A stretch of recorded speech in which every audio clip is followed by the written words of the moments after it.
Hello boys and girls. No sooner have we just played one game, we're back in action again. This week is Southampton, St Mary's. Let's go and preview this one and give you my 1 to 11.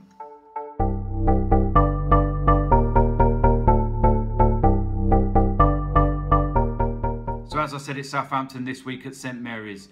We should go into this game full of confidence. We've just beaten Manchester United 2-0. A lot of people will say it was Manchester United's B team. Listen, that squad, that starting 11, cost over 226 million. No excuses. The only people that are making excuses are Man United fans. You salty bastards. At the end of the day, Jose Mourinho was the one that played Juan Mata and Mkhitaryan as wing-backs. It's Jose Mourinho that's got all the boring tactics. Go and have a word with your manager before you start sulking about losing to us. Get over it. You lost. Ha ha. Unlucky. Now, as for Southampton this week, it's our bogey side. Now, I know we've already won there this season in the FA Cup 5-0. Listen, don't even use that as a marker for what could happen on Wednesday. Southampton had other priorities at that time. They completely changed their whole team. And it will be a completely different game on Wednesday night. They got a draw in their last game up at Anfield. They're a decent side, a very good side, and they will make it very difficult for us on Wednesday. We've got to put a performance in. We need to win our last 4 games. Even if we win those, 5-0 for example, we could still not get Champions League. It's not in our hands. We need someone to do us a favour. At the moment, we've got 2 games in hand on Liverpool, but we're 7 points behind. We've got 1 game in hand on Man City, but we're 6 points behind. We really need someone to help us out. It could be Liverpool, the team that give us the little slip up there. Man City look like they're doing really well at the moment. And looking at their last remaining 3 games, I can't really see where they're going to lose a game. Liverpool, we just need them to draw one of the games, and they are away to West Ham this weekend. So, West Ham, just like you did against Spurs, go and do us a favour. So what can I expect from us? Well, it's very Jekyll and Hyde.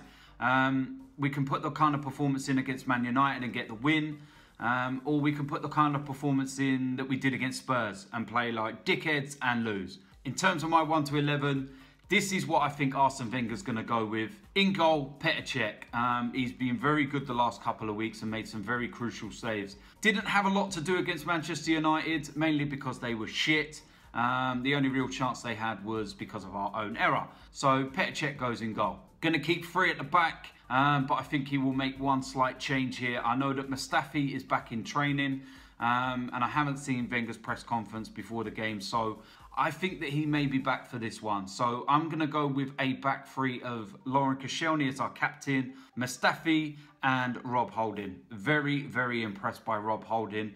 Think he deserves a run in the team. We haven't lost a game since he started this season. I know it's only 6 games, but there's some big games in there. And he's proving just what a good signing he is. So I'm going to go with that back 3. In the wing-back roles, I'll start off on the right-hand side. I'm going to go with Alex Oxlade-Chamberlain. Another great performance against Manchester United. Yeah, Oxlade-Chamberlain on that right-hand side. On the left-hand side, we're going to go with Monreal. Take him out of that defensive role, put him back in the wing-back position. The 2 times he's played there were against Middlesbrough and Man City. He looked dangerous in both games when attacking and putting crosses in the box. So yeah, Monreal on the left wing-back role. In the centre, this is also where I feel there's going to be a few changes. Xhaka actually played against Manchester United when apparently he was injured. But there was a reoccurrence of that injury. So I don't think he's going to be back in time for this one, sadly, because I think he's just starting to show signs of why we signed him. So I don't think Granit Xhaka's going to be in there. I think we're going to start off with Ramsey. He had a good game against Manchester United. I think the first half, not so. Second half, he really started to come into his own and he was really getting stuck in there and getting about. And I was starting to see a bit of the Aaron Ramsey that I see with Wales, but way off being that Aaron Ramsey yet. But little good signs. So I think Arsene Wenger's going to stick him in there and he'll keep him there, basically. Alongside him, we're going to go with Francis Coquelin. I don't know what's happened to El Neni. I don't know if he's injured, if he's... I don't know. So it's Francis Coquelin that's going to go in there for me. It's pretty simple. It's the only other option we've really got. In front of them in that 10 roll as you like. I'm going to go with Mesut Ozil. Much better performance against Manchester United. Not that he could have done worse than he did against Spurs, but a much better performance. So I think that Mesut Ozil, he would definitely start and he'll go in that number 10 role. The two strikers kind of sitting one behind each other. I'm going to start off with Alexis Sanchez. Pretty simple. Guy starts every single week for me. Quality player. Can do anything at the drop of a hat. So needs to pick up his form a little bit though. It's dipped since he hasn't been playing as the lone striker, but Alexis Sanchez gets in there easily. So in front of him, going to go with Danny Welbeck. Scored against Manchester United the other day. Don't know why he hasn't been starting the last few weeks.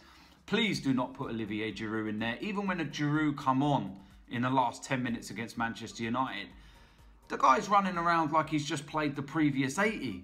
It's just like there's nothing from him. Just nothing. Danny Welbeck, please. So that's my starting 11, and that's my preview. It's pretty simple, it's pretty straightforward. I think that's a strong enough team to beat Southampton. But like I said, it's going to be a really tough game. They're a good side. And Fraser Forster, he always seems to have an absolute blinder against Arsenal. So we'll see what happens. We'll see what happens. So you know what to do if you haven't already. Make sure you subscribe, like, comment, and watch out for the matchday vlog after Wednesday night's game. I'm out of it. Come on, Arsenal. Try not to let me down. That worked on Sunday, didn't it? We'll keep with that one.